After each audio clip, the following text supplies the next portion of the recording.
Hello, my name is John Rose, and in this video I'm going to take a closer look at some of the books that I would recommend to people that I've read over the years. Now, in all honesty, I don't read the same amount of books I used to, mainly because of the computer, and I'm getting things online, that way I can highlight them better. But I'll give you an idea of how I highlight my books and how I mark them up so that I can memorize them and understand things better.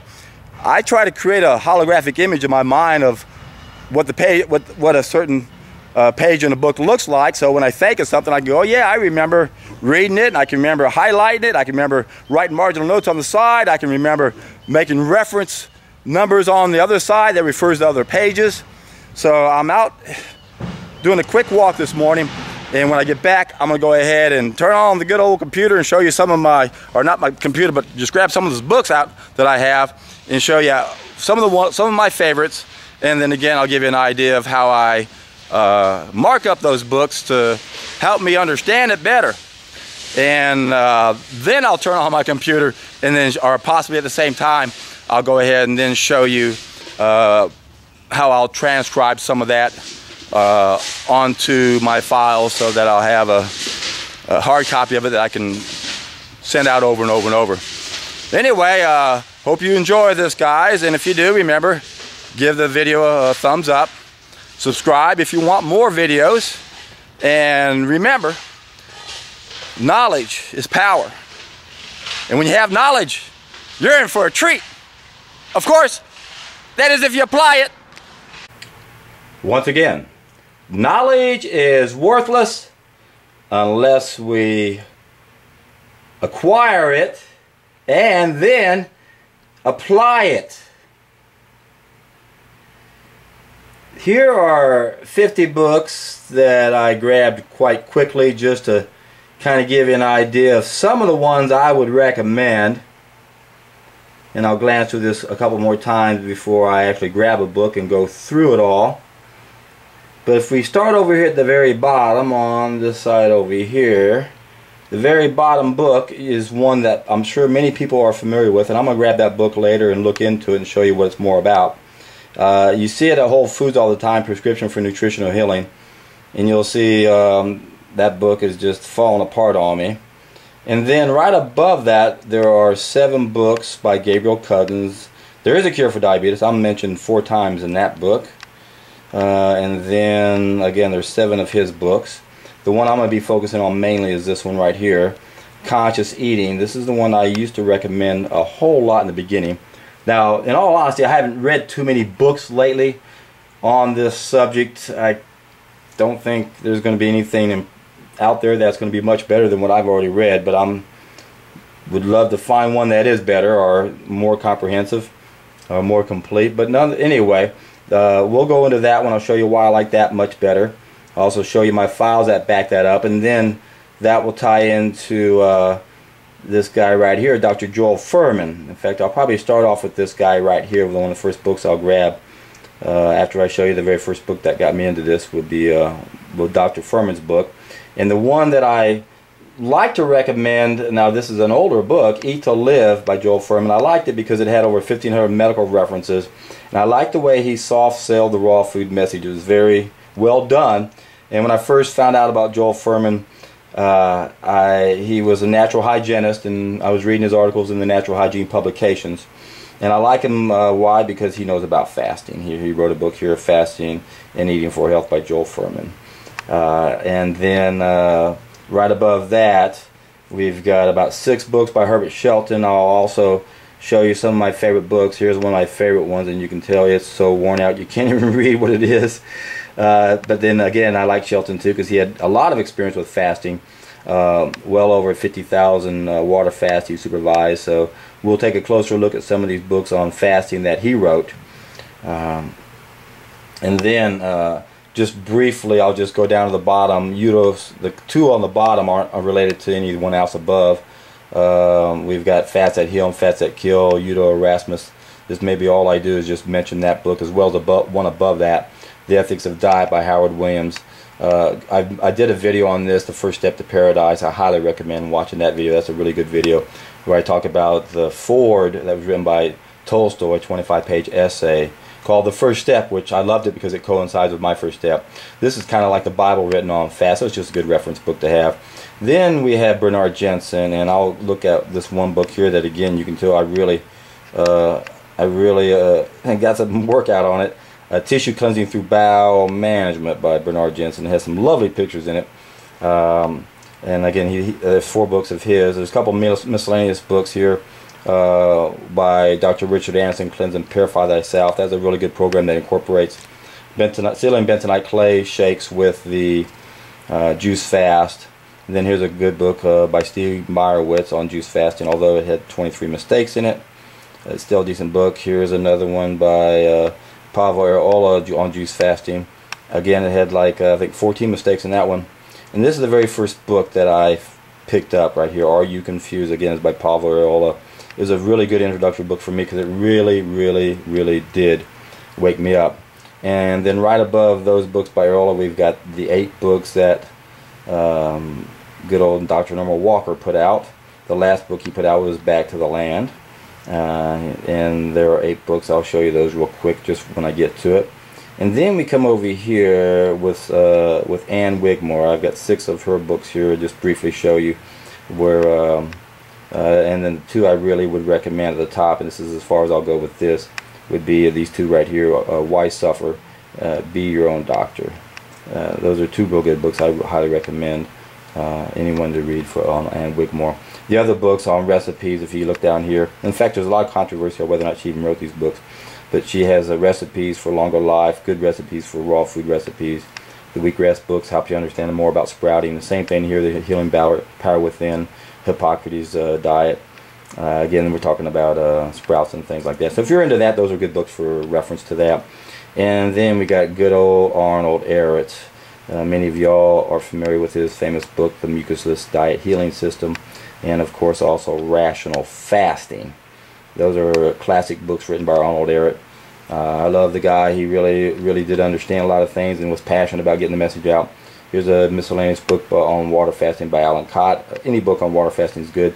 This is one of my all-time favorites that really surprised me when I got it. The Tao of Health, Sex, and Longevity. And again, you can barely read it. The side of it's falling apart on me. In fact, a lot of these books are falling apart on me. Real good book for women here by Dr. John R. Lee, What Your Doctor May Not Tell You About Menopause. Can I even read that? Here it is. Yeah, What Your Doctor May Not Tell You About Menopause. I'll show you his file real quick. I think I may have that up already. And then what else do we have at the top? We have an interesting book by Dr. Richard Schulze. It's a really simple, little bitty 100-page book. I like it. Here is Richard Schulze's 30-day intensive cleansing program. He puts you on a juice fast. He's got he's got a good list of herbs to help the kidneys and the adrenals and the colon and stuff like that. And then this book right here, there's the 2 books on top. The one you can't see right there, this is Robert Gray's Colon Health Handbook. I'll show you what it looks like in a moment when I get around to these books. And then the top book is Bill Bright's book, The Transforming Power of Fasting and Prayer. And I wasn't planning on really starting with that book, but I think it's a good place to start. Let me go ahead and slide that book down over here and show you what that book looks like. And again, you can't even see the cover of it here, but if I turn over here, this is the book, The Transforming Power of Fasting and Prayer by Bill Bright. Now, this is the man that won that $1 Million Award back in 1996, the Templeton Award. Got $1 million to get 1 million Christians to do a 40-day juice fast. By 97, there are 14 million people doing that. The book is full of great testimonials of what happens to people when they do it. What I like here, I don't know how I'm going to do this, is this the word? Yeah, here's a great quote right here by Carlton Bishop. The word for fasting literally means to cover the mouth. Sin came into this world through our mouths, eating, and that, see again, this book's falling apart, the pages are falling all over the place. Who was that? That was Bishop Carlton Pearson, Call to Prayer. So let's go ahead and slide that book out of the way and show you the very first of my books that I would like to go over, that I would recommend now to most people if they want scientific information and I like it when a picture tells a thousand words. So in this book here by Joel Fuhrman, I know he's written other books since then. Other books that he's written that are really good. Let me show you real quick. This is a good one, Disease Proof Your Child by Joel Fuhrman. I can give you a quick book report in a matter of a couple seconds. Basically, children's cells are opening and closing. They're more susceptible to poisons. So you got to feed your children organic produce, otherwise you're going to be damaging the cells. Adult cells are like golf balls. They're inside of a golf ball where it's like a bunch of tightly wrapped rubber bands that nothing's going to get into it. So the poisons aren't going to damage us as much as they would where'd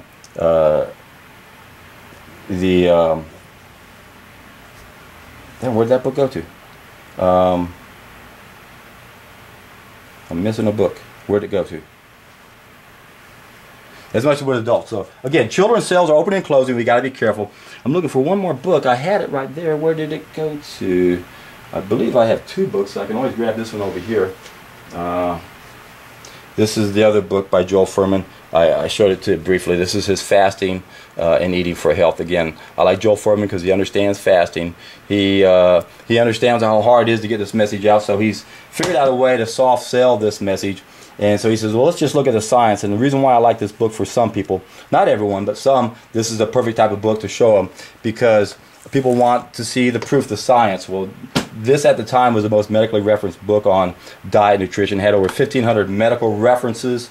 And so what he did is said, well, let's just look at the science and look what we find. The plants are better than the animals.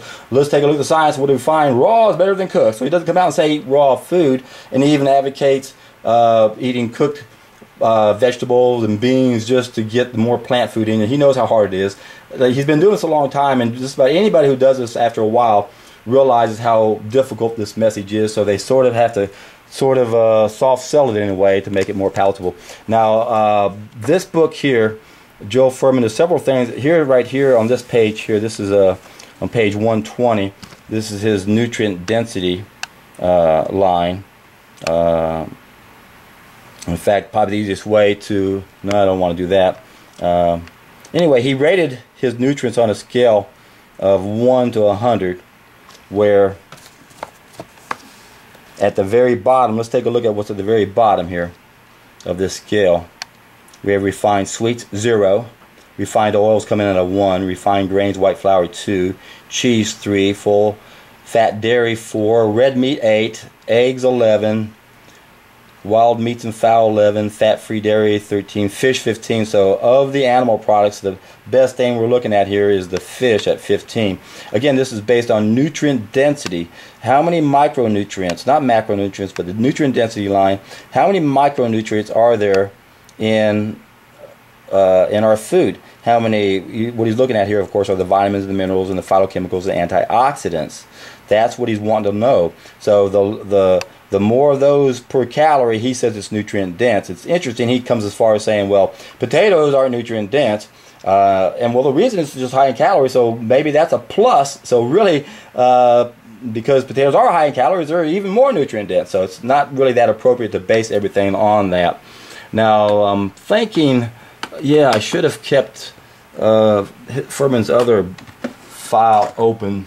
I actually created a separate file on Joel Fuhrman today, so I could show you how I transferred that over. And I'm going to go ahead and pull his regular file up. Okay, let me show you what I have here. This is Joel Fuhrman's regular file on my computer. These are his related files. I've interviewed Joel at least a dozen times or so on the radio. And then down here, what we'll see, let me shrink this down here. What we can see now is this same nutrient density level chart. But now what does he do? He rates it on a scale of 1,000. Now look what we got kale coming in at. Kale, collard, spinach, bok choy, romaine lettuce, Boston lettuce, artichokes. You see it's already dropping down in the 300s. But again, this is based on calories, so it's really just, it's not that pertinent when you look at nuts. If you base everything based on weight, you go, oh my God, look how nutrient dense these nuts are. But they're so high in fat, it makes them look, if you're going to base everything on calories. So this is somewhat of a deceptive scale, but it's good to put things in perspective. Again, white potatoes, there's just so many calories, so again, that could be a plus. Same thing could apply to the meat. Let me see, I gotta, I guess, shoot down over here now. This would be the bottom of the scale. Coca-Cola, olive oil, vanilla ice cream, potato chips. As you can see, the numbers are not very favorable along those lines. Let me scroll back up a little bit here. Oh, bananas only 36. Again, a lot of calories. Again, he's basing it on micronutrients. So this is an interesting way to analyze information and nutrition, but you really need to look at the big picture when you're analyzing anything. Now, in his file, this is one of my best charts that I like in here, and this is why I would carry this book around so much. And it's on page 51 of my book here. Let me show you my book. To give you an idea, I really spend a lot of time when I read books and I write marginal notes. This is how I remember things. Is I'll write what's in there off to the side, and I can remember visibly writing that down, and I condense it down. I have to paraphrase it, and then off to the side, look at that. It's also mentioned on those pages. So as I'm reading something, I go, wait a second, didn't he say that back on page 84? Yeah, he sure did. And I'll go back. If I go back to page 84, you'll see I have pages 96 to 92, and whatever page this number is. Where's that page number on here? Must be down here at the bottom, huh? I'm determined to find it. It doesn't matter. Oh, there it is. It's 115. So if I was to do that, but then what you see, then I'll take what you see at the top is that I'll then take whatever I think is like the best sentence. I'll put it at the very top. So I can tell by looking at my book. I create a visual image of it. So when I do things, I know. I go, oh yeah, I remember that page. I remember writing this sentence at the very top. Americans are totally confused and misinformed about nutrition. Again, marginal notes off to the side, and sometimes I'll put sentences on the bottom if there's not enough room on the top. Again, best sentences at the top.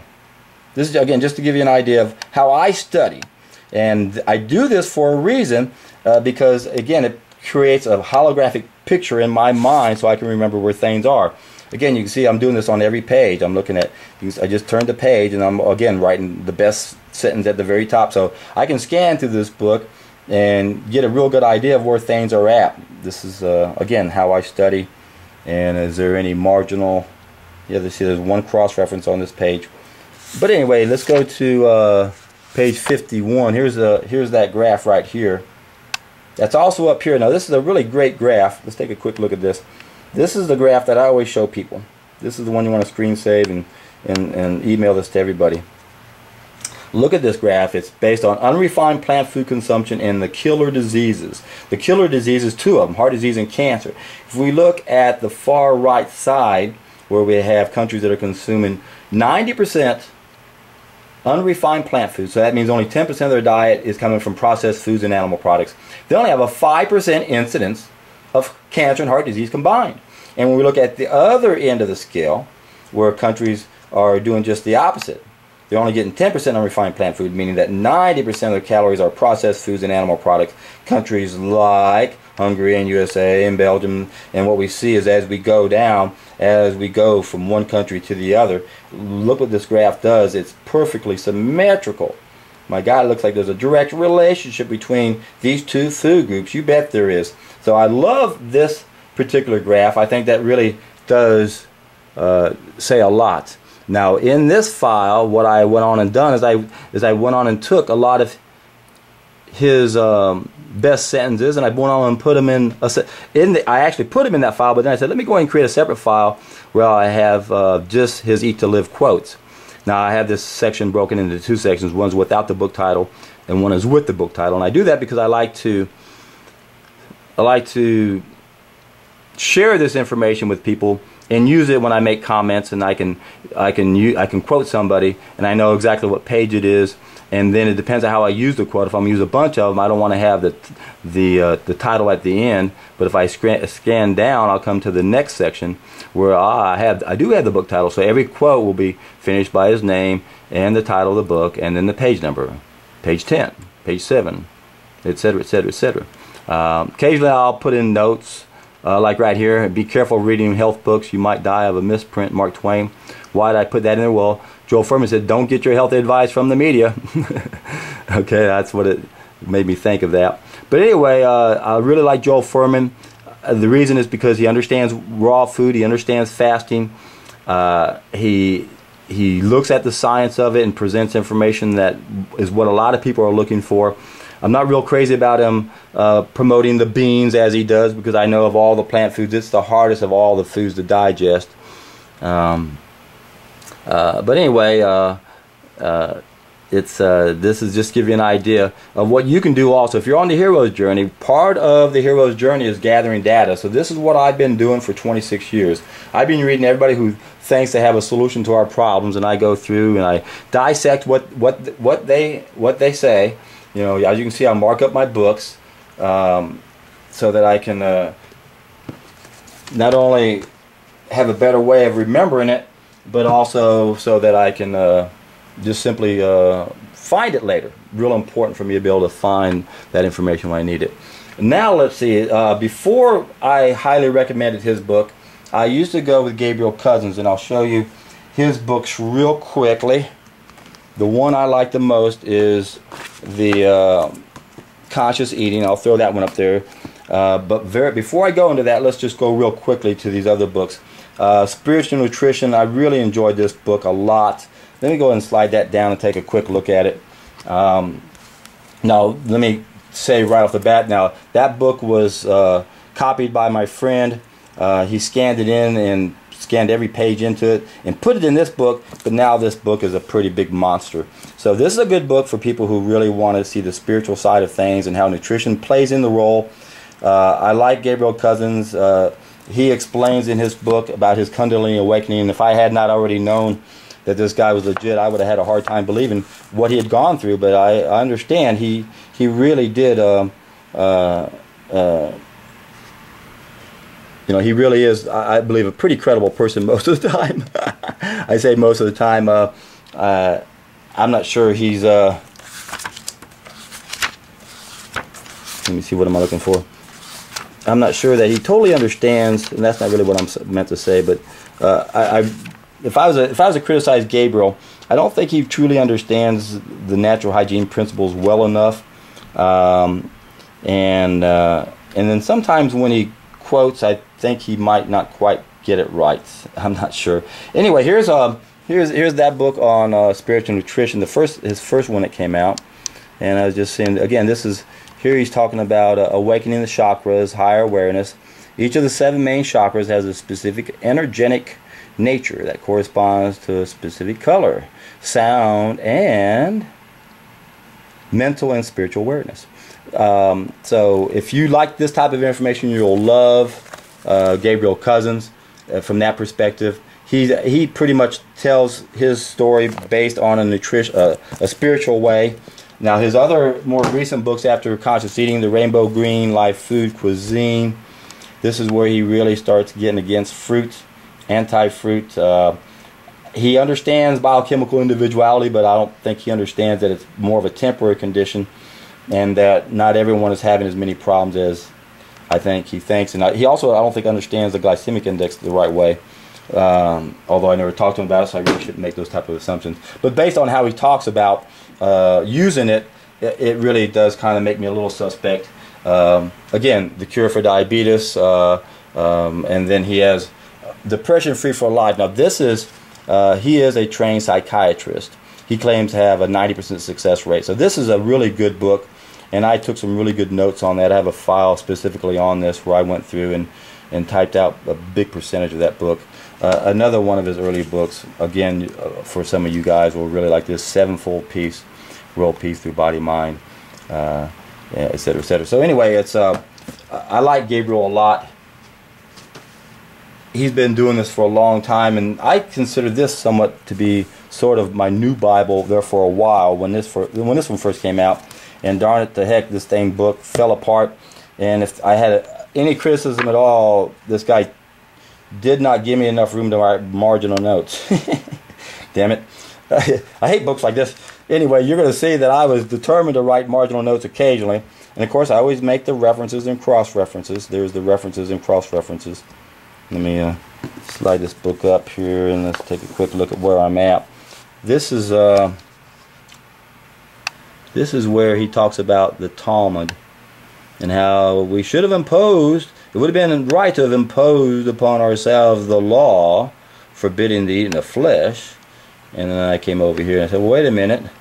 Socrates said that if the ideal cannot be realized in every detail, it is still worth describing as a standard to aim at. And that was in Plato's Republic, page 231. Darn it, I just hit the darn pause button by mistake. Son of a bitch. Didn't mean to do that. Anyway, sorry for that hiccup. Nothing happened. Anyway, going to Gabriel Cousens. I liked this book, Conscious Eating, for many reasons. He has a nice recipe section in the back. He knows about juice fasting, so when you go to his place out in Arizona, he'll put you on a juice fast. And let me see, what else can I say about this? He really covers a lot of topics in here. I love it that he's an Essene minister, so he has quite a bit of a section on Jesus and the Essenes. So for you guys, I think, who like the Essene Gospel of Peace, he quotes from that quite a bit in this book. But overall, let's take a quick gander at the, boy, that book is really falling apart, at the table of contents here. What do we have here? Part 1, Principle of Individualizing a Diet. Now, another possible flaw with Cousens is he uses the Ayurvedic Tridosha system. And that doesn't tie into my understanding of personalities that are based on 4 traits, not 3. Where their 4th trait, I tied it back into the one I learned, their 4th trait is mixed in between the other 3, so that doesn't make sense to me. But he talks about a lot of issues, enzymes, B12. It has a lot of basic good information. Now, before this book, as far as what I used to recommend to my students, I would recommend Herbert Shelton's book, The Science and Fine Art of Food Nutrition. Now, this is another book that's really fallen apart on me, and another book that didn't give me a whole lot of room to write marginal notes. And this is a really old book. You can see it's falling apart, and I've got it duct taped together. But darn it, I tried to write some marginal notes on this. I also tried to write the sentences at the very top. I don't even know what this page is. I just turned to it. I'm not going to read it. Anyway, that's, again, you can tell I'm trying to write marginal notes. I also write I've always done this. Every time someone says something, I want to be able to know where it is. One of the big drawbacks to his books, most of his books, especially his early books, did not have an index, and that absolutely drove me crazy. I think that maybe be the reason why I started putting those darn numbers off to the side. I ended up starting to say, instead of transcribing stuff, I would just put stars beside something. What does that star mean? Read it again. I wish I had room to transcribe it. Anyway, I wasn't using magic markers a whole lot back then. I went back occasionally and tried to highlight some of it, and I did certain sections, but I wasn't real big into highlighting when I first started getting his books. So I like all of Herbert Shelton's books. This is volume 2 of a 7-volume series. So he has volume 1, volume 2. Here's volume 1. That's The Science and Fine Art of Natural Hygiene. Kind of gives you a little good history. This is actually one of my favorite of all time books. It's really a nice condensed version of the book I just showed you on part 2 or volume 2. Superior Nutrition, a much shorter book. This book is only 191 pages long. Still didn't give me enough room to write marginal notes, although I said, well, let me see if I can figure out some way to do this. And what did I end up doing? I ended up slanting it, coming in at a slant. Fasting, prolonged life, blah blah blah blah. Anyway, this is a really good book. Again, you can see I always like to see what's on the top of a page, because if I put it there, it's there for a reason. Okay, this is going to get borderline boring, huh? He zooms in, but he doesn't let us read it. I'm driving you crazy, actually. Okay, now, a big reason why I love Shelton are his books on fasting. Fasting can save your life. Finally, the guy put an index in this darn thing. So you do have the ability now to be able to reference things. I highly recommend this book for everybody, even regardless if you're into fasting or not, because the thing about this book is when you read it, you really do understand the disease process. You can look at things and you finally go, okay, I understand now. In fact, let me see, what page was that on again? I think it was it 91? Was that the page, or is that another book I'm thinking of? Or 83? Which of those two pages? It's 83, that's it, here it is. Fontanels. Here's some more books by Herbert Shelton, Fasting for Renewal of Life, another good one. Here's volume 3, Science and Fine Art of Fasting. These are all just really great books. As you can see, I go through all of my books. Here, instead of drawing stars onto the side, I just drew a line onto the side saying, yep, I got to highlight it, got to read it again. It's worth reading. So there are those two books. But when we go back to the Fasting Can Save Your Life, if we take a look at page 83 real quick, this is one of the reasons why I like this book. Again, when you look at, now he left a little bit more room on these pages so I can put some marginal notes on it. But let's zoom in right here specifically. This is one reason why I really like Herbert Shelton's. This is why I think this is a must-read book for everybody, whether you're going to do any fasting or not, because it's going to help you understand the disease process. Let's take a look at this paragraph right here. If the lungs, and you're going to recognize this because I say the same thing pretty much. So if the lungs are selected as fontanels, remember those are alternative channels of elimination, wait a second, let me read that. I can't even read it from here. If the lungs are selected as fontanels through which to excrete the excess, my eyes are starting to blur up on me, the excess toxin. I'm reading it off my screen on my laptop, and off my camera, and it's really small. Let me just start all over on this. If the lungs are selected as fontanels through which to excrete the excess toxins, the symptoms complex may be named pneumonia. If eruptions appear on the skin, the disease will be named as hives, measles, scarlet fever, or smallpox. This is really an interesting book. Let's take, for example, another good way to see how this book would work if we scoot over here to page here we go, 99, multiple sclerosis. Look over here. Sclerosis, hardening due to inflammation. Y'all see that? This is the 6th stage of disease according to natural hygiene. Sclerosis, hardening due to inflammation. Now if we come back over here, just out of curiosity, what do we have? I need to put something to anchor that book, because it's one of those books that won't stay open.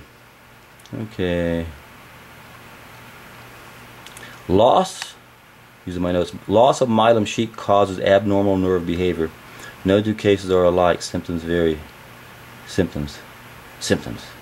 So, what's the deal with multiple sclerosis? Well, it starts with an inflammation. So that's the key. It starts with an inflammation. Symptoms, visions. So, it started with neuritis, wrong living habits, and then it leads to the destruction of the myelin sheaths. Now we have a hardening and thickening of the scarring of tissues. Again, I highly recommend Herbert Shelton's book, all of his books on fasting, but I like this one because he really does help you illustrate what the whole disease process is all about. Now, let's see, what's the best place to go from here? I guess let me go ahead and finish, before I move on to this other stack, let me finish the very bottom book over here, and this is the one that we see at Whole Foods all the time, Prescription for Nutritional Healing, and by James and Phyllis, how do you pronounce that name? Balk? Is that how you pronounce it? Balk, I guess. Anyway, this is a really thorough book that gives you pretty basic guidelines on what we need to do for different types of ailments. If we look at the very beginning of the book, if we look at the, I think I might want to see if I can tilt this up just slightly. Maybe that might help a little bit. If we look at part 1, we have a nice breakdown where they talk about vitamins and minerals and water, amino acids, antioxidants, enzymes, natural food supplements, herbs, page 63. Then when it jumps down to over here on page 82, we go into the diseases, troubleshooting for disorders on page 83, and then we have abscess as the first of 240 diseases. Again, most people don't number things, but I do. I went through and I numbered everything. Now let's just quickly go to page, what would be the troubleshooting page? Was that 83? Yes, it was. I want to double check one more time. If we go to 83, here's the troubleshooting page. Here's the page before it. Now what I do in books, I take advantage of a big open spot, so I write notes from different books on here to help me understand it. We won't go over that. That takes too long. I did the same thing over here. Came over here and wrote specific notes that would apply to certain conditions. And then again, this is a nice little book to give you an idea of what you got. And the reason why I like this book, if we come over here and look at the very first disease I have listed, see if I can zoom in on that guy. Abscess, 1 of 240. What you'll notice is they give recommendations, and they pretty much advise mostly a raw food diet, and they talk about juicing, but they don't tell you that you should juice for long enough. And actually, I could condense this whole book down into maybe 50 pages or 100 perhaps. This is a pretty big book. It's like, how many pages is this? 600 pages, 5 something, 560, 570, 590. Yes, it's a 600 page book. If I just took the good stuff out of here and then said every condition, just go on a solid food vacation, and then what they do is they'll come over here and they say, here's a list of nutrients that are specific to this condition, so you can know what supplements you might need to take. Now that would be the art of healing. Then they come over here and they have a little section on the herbs. So again, this is a nice thorough book that has a lot of good information to help you give a general idea of how to do the art of healing. And they kind of dance around the science by saying that yes, we should eat raw food, and that's the main thing. So there's a second disease, acidosis. As you can see, I put a number up there, number 2, and part of another. Let me see. There's another section. I guess I didn't show you more. Acid forming foods. No, that's not it. As everything, I always put marginal notes on everything. If we take a look at, let's go to number 3, just out of curiosity. Where's number 3 at? Here's number 3, acne. Okay, so they go through a wide variety of symptoms and diseases, and once again, they kind of give you an idea of what's going on and what your options are. And they pretty much will, like I said, pretty much recommend fasting for a lot of conditions and a raw food diet. They just don't say we should do that all the time. Now, if we come up to the next one, what do we have here? We have acquired immune deficiency syndrome. What you notice, I put a 7 up there, and off to the side I have 1 of 127. Then the next one I have here is Addison's disease, and I have it listed as number 4, but I also have it listed as number 2, meaning that's the second piece within piece that they listed that's not part of the 240 main diseases that I have. In other words, the acquired immune deficiency syndrome ties into piece number 7, or disease number 7, which is AIDS. And then Addison's disease ties into adrenal disorders. What's the real number 4? Adrenal disorders, you see.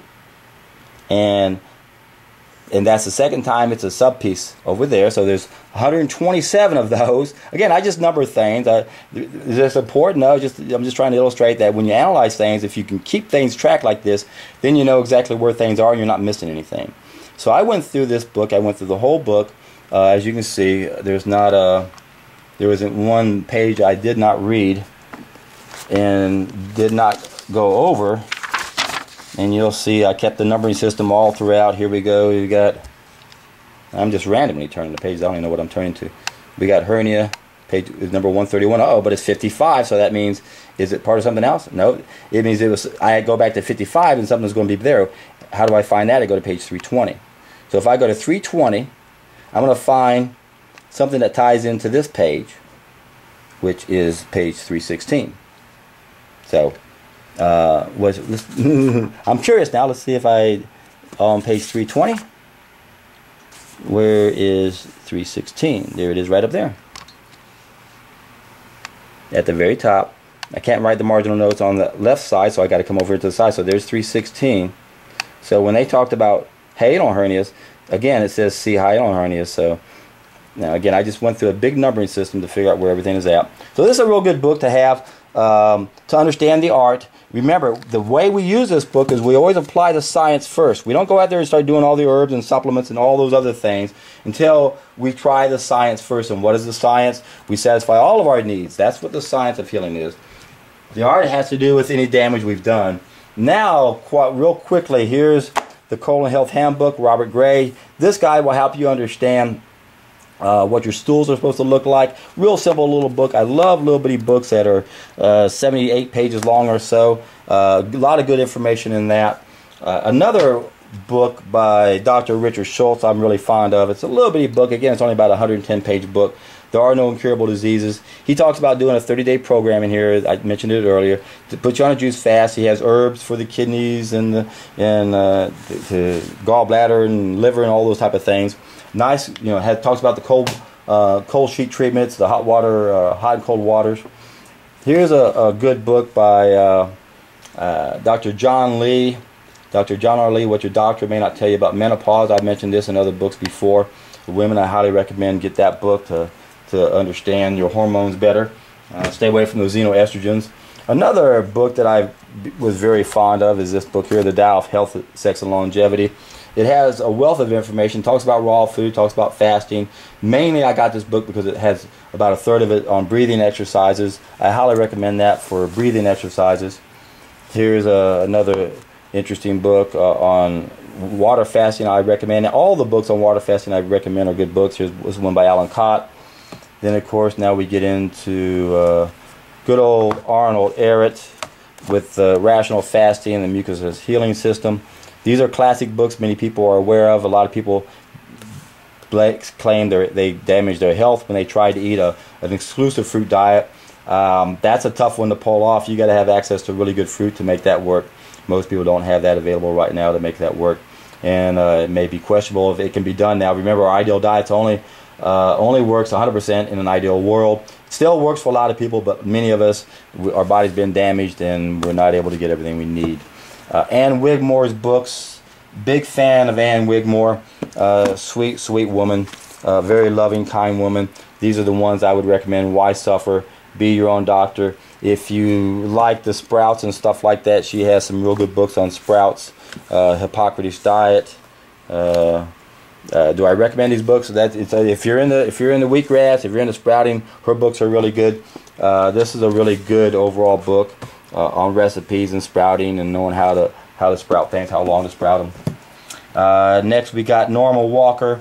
He wrote 8 books in his lifetime. I think his last book was written all the way up until the day he died, or the year before he died. Great man, did a lot of work. He's the guy who figured out you can get juice out of a carrot.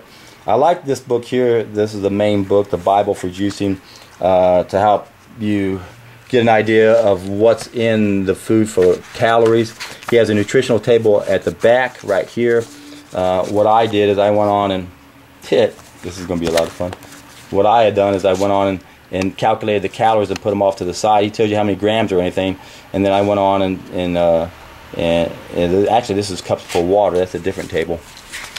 I went back through and calculated the cups per water per 1,000 calories. This is also cups per water per 1,000 calories. Okay, where am I? I didn't go back far enough. So let me look at it this way. Make this a little bit easier. Oh, I see what I was doing. Pardon. The cups per 1,000 calories off to the side. I put the calories right here. So again, you can see if we look at any of his calories, he has how much fats and carbohydrates and protein, but he doesn't tell the amount of calories. So I went on and did all the calculations, and I created a chart that's separate for that. One reason why I like this book, it's interesting. I don't really necessarily go by that much anymore, but he had an interesting way of telling you what to do. He had a list of formulas, and he put numbers beside it, and he'd say how much of each you had to do. For example, let's take number 2. Take a look at number 2. He has carrot, celery, parsley, spinach in a 7-4-2-3 ratio. I rearrange that when I tell people. I say it's carrot, celery, spinach, parsley in a 7-4-3-2 ratio. I'm mathematical, so I like things that make sense to me mathematically. But he did it alphabetically. And then you come over here to a section where he has different conditions. So what do you do for acidosis? Well, these are the 2 juices you drank, 60 and 30. Or 61 and 30. You can see 61 in almost every one of his. It's one of the juices. If you have this problem, these are the juices you can take right there. Those are the formulas. So, if you have this condition, then you need certain nutrients, and these plants have it. So it's an interesting little way to supplement and fine-tune the art. I don't think it has to be that complicated. But you know, if things aren't working, if you're doing the science and things aren't working, then we have to figure out what do we do. This little book here, diet and salad recipe book, nice little book on different salad recipes. He also goes into the amino acids, so I liked it for that reason. He explained what the specific amino acids were for. Of course, this book is somewhat dated, so we might be getting more accurate information now. Colon Health Handbook, Weight Control, Vibrant Health. Young again, water. He was a big fan of distilled water, thought that drinking mineral water, in 70 years you've accumulated 300 pounds or you've processed 300 pounds of minerals through your body. Bunch of calcium and lime and all that kind of stuff. Now this is the book again that turned me on to the whole idea that there's a better way to eat than just eating plants, and that was Are You Confused? He also wrote a book on juice fasting, as I mentioned. He made, I believe it was, 14 mistakes. You see that number at the top. Those are the page numbers he made mistakes on. Steve Meyerowitz, another good, decent, you know, I don't mean to poo-poo these books. A decent book on juice fasting. Although, if I look at the back of this page, back of this, he made 23 mistakes. Most of them very minor. You know, I'm really nitpicking on some of them, but I wouldn't worry about it. Still a decent book to get. Then you have a good old Richard Anderson's book, Cleanse and Purify Thyself. This is where he puts you on a juice fast and does a psyllium bentonite shake. Bernard Jensen, here's a book you can tell I've carried around forever. Tissue Cleansing Through Bowel Management. This is the book that has some great pictures in it. This is what I would always use to say, look, this is what would come out of me. I would show them the back of this book and say, look, this is exactly what came out of me. These are the pictures of the stuff that came out of me. You recognize this on other pictures. I've taken pictures of this and put them up on my other videos. I used to have it on my website also. But it's really fascinating. Look at this. Here's somebody with psoriasis. At the very top, acute stage. At the bottom, he also has ulcerated feet. That's really worth looking at. I always would like to show this to people. Here we go. This is really impressive. Look at this. Let me loosen that up a little bit.